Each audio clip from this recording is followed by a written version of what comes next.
কি রে, দেখ তো আমাকে গরু ব্যবসায়ী মনে হয় কি না? ভাই একটা সত্যি কথা বলি। তোকে না আমি সব সময় বলছি আমার সামনে সত্য কথা বলবি, কখনো মিথ্যা কথা বলবি না। ভাই আপনাকে একদম গরু চোরের সর্দারের মতো লাগতেছে।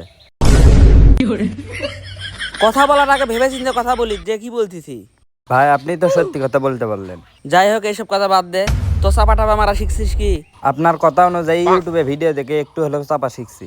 শোনেক, গেরেস্তর কাছে গিয়ে ওভার চাপা মারবি না, তাহলে কিন্তু সন্দেহ করবে। এমন ভাবে চাপা মারবি যেন বিশ্বাস করে হ্যাঁ আমরা আগে থেকেই গরু ব্যবসা করি।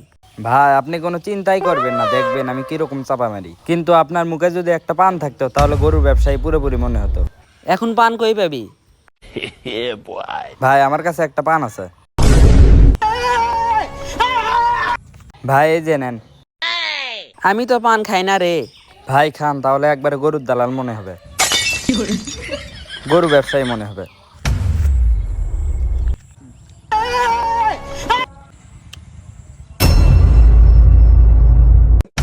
ভাই কি হলো? গলায় বাচ্চা রে। আবার হন। শুয়ারের বাচ্চা, আমাকে মেরে ফেল। ভাই ওঠেন দেখিনি। ভাই গলা থেকে পান নামলো নাকি? না নামলে বলেন, বুকে 2টা ঘুষি দেই। আমার দাদি বলছে গলাতে কিছু আটকিলে 2টা ঘুষি দিলে ঠিক হয়ে যায়।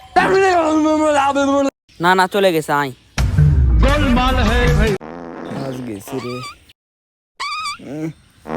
কি রে, কি হলো? ভাই আমার বাথরুমে যাওয়া লাগবে। পরে যাস, এখন যাওয়া লাগবে না। এই গেছি রে ভাই, আমি যাই। ব্যবসার শুরুতে হলুদ বাতি জ্বালিয়ে দিলি, ভাবতেছি ব্যবসায় কি হবে।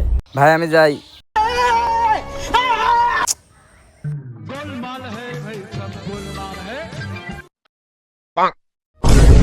ভাই চলেন, একদম ক্লিয়ার। ক্লিয়ার হতে কি 30 মিনিট সময় লাগে? এখন পর্যন্ত একটা গরুও কিনতে পারিনি। আয়।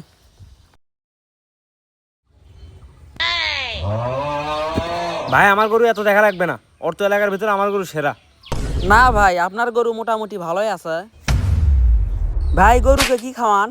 ভাই সকালে 10টা স্পিড খাওয়ায়, বিকেলে 20টার মতো ডিম খাওয়ায়। কি কন ভাই, আপনি গরুকে এইসব খাওয়ান? গরুকে কি খাওয়ায় এটা কোনো প্রশ্ন আপনার? গরুর যেসব খাদ্য সেসবই খাওয়ায়। ও,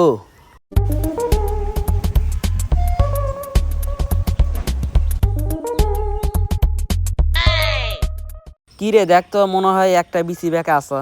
হ্যাঁ ভাই একটু আছে। কি বলেন ভাই, বিজি ছোট? আপনার মনে হয় চোখের জুতি কমে গেছে।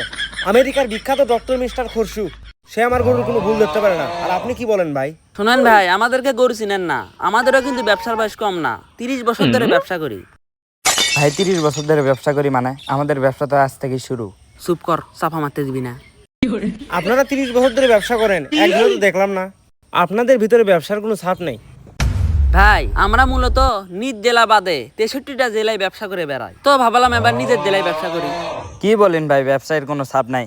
আমাদের দেখি সুদূর বুদূর ব্যবসায়ী মনে হয় নাকি? গত বছরে 70,000 গরু আমি আর ভাই মিলে বিক্রি করছি। কি বলো, 70,000 গরু? 70,000 গরু মানে বোঝো?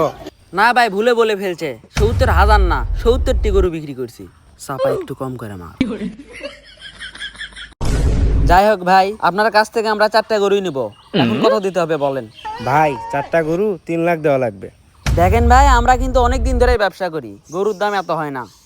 তাহলে আপনি কত পারবেন বলেন? এই দাম বল। না ভাই আপনি বলেন। দাম বল। না ভাই আমি ওসব দাম বুঝি না, আপনি বলেন। ভাই আমরা 2 লাখ দিতে চাচ্ছি। আমাদের দেখে কি সুতোর গ্যারেজ মনে হয়? 4টা গরুর দাম 2 লাখ কেমনে হয়? আপনার চোখে তো একটা ব্যবসায়ী আন্দাজ থাকা দরকার। ভাই আর 50 টাকা বাড়িয়ে দেন। ভাই আর 500 বাড়িয়ে দেবো নি, দেন। আপনাদেরকে আর গরু কেনা লাগবে না, আপনারা এখন যান। ভাই রাগ করেন কেন? দাঁড়ান আরো একটু গরু দেখি। কি ভাই, এটা রাগ করার কথা না। ভাই আপনার বাসায় ছোট বাচ্চা আছে নাকি? গরু বাদে কি বাচ্চা কিনে নেবেন নাকি? না ভাই, বাচ্চা কেন কিনে নেব? কুষ্টিয়া ভেড়া মেরা গরু কিনতে গেছিলাম, গরু কিনাও শেষ, আনার সময় একটা বাচ্চাদের ঝামেলা পাবালো, আমাদের আর গরু আনতে দেয় না। কত ঝামেলার পর সেই গরু আমরা আনি। ভাই আমরা আবার কবে কুষ্টিয়া ভেড়া মারা গরু কিনতে গেলাম? চুপ কর, চাপা মারতে দে। বুঝতে পারছি ভাই, আপনাদের জরত কোনো গরু নাই, আমি গেলাম। এ ভাই দাঁড়ান, রাগেন কেন? কি হয়েছে ভাই, বলেন তো বলেন তো। ভাই আমাদের মতো দাম কিন্তু কেউ দিবে না। আচ্ছা যান, আরো 100 বাড়িয়ে দিচ্ছি। ভাই গরু তো দিল না। চল অন্য জায়গায় দেখি।